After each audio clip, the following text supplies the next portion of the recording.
আপনাদের এই ডিভোর্সের মামলা ফের খবরের শিরোনামে জায়গা করে নিয়েছে, ফের ওই ব্যক্তিগত কাদা ছুড়োছুড়ি, সেটা রাজনীতিতে বসে যাচ্ছে, রাজনীতির কাদা ছুড়োছুড়ি তো আছেই, ব্যক্তিগত জীবনেও ফের কাদা ছুড়োছুড়ি আমরা দেখতে পাচ্ছি। রতন চট্টোপাধ্যায় ফের আপনাদেরকে আক্রমণ করছেন, আপনার হয়ে সওয়াল করার জন্য আইনজীবী তথা তৃণমূল সাংসদ কল্যাণ বন্দ্যোপাধ্যায়কেও আক্রমণের মুখে পড়তে হচ্ছে, তাকে বলা হচ্ছে তিনি দ্বিচারিতা করেছেন। দেখুন, এটা খুব দুর্ভাগ্যজনক। প্রথম কথা, নিম্ন আদালতের একটা সিদ্ধান্তর পরিপ্রেক্ষিতে যে বাদী এবং বিবাদী পক্ষ, আমি এই বিবাহ বিচ্ছেদের মামলা চেয়েছি, রত্না চট্টোপাধ্যায় রেস্টিটিউশন চেয়েছে, সেখানে সমস্ত সাক্ষীদের অলরেডি ক্রস এক্সামিন হয়ে গেছে, সবটা হয়ে গেছে। যখন আর্গুমেন্ট শুরু হয়ে গেছে তখন হঠাৎ করে মনে হলো যে রত্না চট্টোপাধ্যায় নিম্ন আদালত থেকে 7 তারিখের ডিসিশন নিয়ে 27শে জানুয়ারি গিয়ে হাইকোর্টে মামলা করলেন। সব ঠিক আছে, আদালতে রত্না চট্টোপাধ্যায়ের আইনজীবী আছেন আর আমার আইনজীবী হিসেবে কল্যাণ বন্দ্যোপাধ্যায় আছে। আদালতে সওয়াল জবাব 2.5 ঘন্টা কলকাতা হাইকোর্টের ইতিহাসে। দুপুর 2টো থেকে শুরু হলো, বিকেল 4:30 পর্যন্ত। সেখান থেকে রায় হবে 28 তারিখ, পরবর্তী দিন আছে 3রা মার্চ। হঠাৎ করে আমরা দেখলাম যে একটা হলো না, যে যে কোনো জায়গাতেই একটা কিছু তৈরি করা। এই রত্না চট্টোপাধ্যায় হঠাৎ করে কল্যাণ বন্দ্যোপাধ্যায়কে যে ভাষায় আক্রমণ করলেন, যে কারণে, সেগুলো আপনারাও দেখিয়েছেন, যে ওনাকে হঠাৎ করে পাল্টিবাজ, ওনাকে কল্যাণ বন্দ্যোপাধ্যায় কিছু বলেছেন। যদি দেখতে চান দেখবেন যে আদালতের সওয়াল জবাবটা যদি দেখেন, দেখবেন একটা মানুষ যে আবেগ দিয়ে আইনের সমস্ত মানে কি বলবো সেকশন সাবসেকশন কি এটার থেকে রিলেভেন্ট হতে পারে, এবং যা মামলায় নথিভুক্ত হয়েছে বাদী বিবাদী পক্ষের সওয়াল জবাবের, তার মধ্যে থেকেই কিন্তু সমস্ত উপস্থাপনাটা হয়েছে। আমাদের আইনজীবী হিসেবে কল্যাণদাও তুলে ধরেছেন, ওদের আইনজীবী হিসেবে তুলে ধরেছেন। সম্পূর্ণটাকে গল্পের গরু গাছে তুলে হঠাৎ করে 5 বছর বাদে এসে বলেন আমাকে এই দিন বলেছেন। তা একটা মানুষ যদি এই কথা বলতেন, যে কথা রত্নাদেবী বলছেন আমাকে কল্যাণবাবু বলেছেন, তাহলে সেই মানুষটার পক্ষে আমার পক্ষে সওয়াল করতে গিয়ে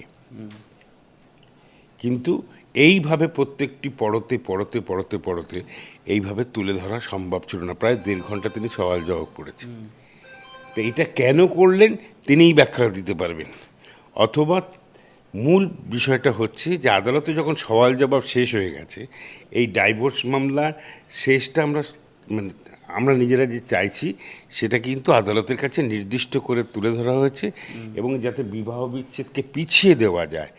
তা খলের যেমন ছলের অভাব হয় না, তেমনি করে এই বিবাহ বিচ্ছেদ পিছিয়ে দেবার জন্য যা যা দরকার সেগুলোকে নিয়ে কমপ্লিকেশন তৈরি করে একটা টর্চার বলতে পারেন, একটা অমানসিক পরিবেশ তৈরি করে, অস্বাভাবিক পরিস্থিতি তৈরি করে, এবং অশ্লীলতা থেকে শুরু করে যে একটা কি বলবো ভাষায় প্রকাশ করা সম্ভব হচ্ছে না, যে যার কোনো কারণ নেই, অকারণে একটা এই কন্ট্রোভার্সি তৈরি করেছে। আর আপনাদের মনে হচ্ছে আমরা শিরোনামে এসেছি, শিরোনামে আসার বিষয় নয়। কি কারণ? সওয়াল জবাব হবে এক পক্ষের আইনজীবীর সঙ্গে আর এক পক্ষের আইনজীবী, তাতে ক্লায়েন্ট হিসেবে একদিকে রত্না চট্টোপাধ্যায় রয়েছে, একদিকে শোভন চট্টোপাধ্যায়। রতন চট্টোপাধ্যায় কল্যাণ বন্দ্যোপাধ্যায়কে আক্রমণ করার কারণ তিনিও স্পষ্ট করেছেন। তিনি বলছেন এই কল্যাণ বন্দ্যোপাধ্যায়কে তিনি বিশ্বাস করেছিলেন, তার উপর আস্থা রেখেছিলেন, কারণ তার দাবি কল্যাণ বন্দ্যোপাধ্যায় নাকি তাকে একসময় আশ্বাস দিয়েছিলেন এবং বলেছিলেন যে তাকে সম্পূর্ণ আইনি সহায়তা দেবেন বা তার জন্য প্রয়োজনে লোয়ার কোর্টেও লড়বেন, এবং একসময় বৈশ্বয়িক বন্দ্যোপাধ্যায়ের নামেও সমালোচনা করেছিলেন, কটূক্তি করেছিলেন, এমনটাই তিনি বলছেন। সেই কল্যাণ বন্দ্যোপাধ্যায় যখন আপনার হয়ে লড়ছেন, তাই রত্ন চট্টোপাধ্যায় অবাক হয়েছেন এবং তাকে আক্রমণ করছেন।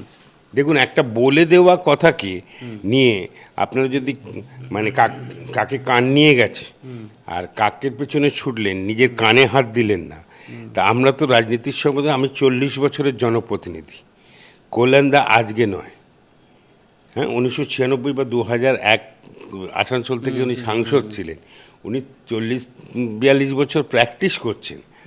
তার পরবর্তী ক্ষেত্রে আসানসোলের বিধায়ক হবার পর উনি চারবার শ্রীরামপুর থেকে সাংসদ হয়েছেন। দীর্ঘদিন একটা রাজনৈতিক পরিক্রমা, বিভিন্ন জায়গায় আদালতে সওয়াল জবাব করে অনেক বড় বড় রায় তিনি ছিনিয়ে নিয়ে এসেছেন। সেই জায়গায় রত্না চট্টোপাধ্যায়ের কোনো অস্তিত্বও ছিল না, রত্না চট্টোপাধ্যায়ের কোনো এক্সিস্টেন্স ছিল না, কিচ্ছু ছিল না। এখন উদ্দেশ্য প্রণোদিতভাবে যদি একজনের সম্বন্ধে কেউ বলে দেয় এবং দায়িত্ব জ্ঞানহীনভাবে, দায়িত্ব না নিয়ে কোনো মন্তব্য, যাকে বলে রবার্টের মুখ, সেই রবার্টের মুখের মতন করে কেউ যদি কোনো কথা বলে দেয় আর সেই কথার জন্য কল্যাণবাবুকে জবাব দিতে হবে বা আমাদেরকে জবাব দিতে হবে, এটা প্রয়োজনই বোধ করি না। কিন্তু ঘটনা হচ্ছে, আফটারঅল তিনি গত 2021 সালে তিনি বিধায়ক হয়েছেন, তিনি কাউন্সিলর হয়েছেন, তার জন্য তার এই অধিকার হয়ে যায় না কারুর সম্বন্ধে কোনো প্রমাণিত তথ্য না থাকা ছাড়া।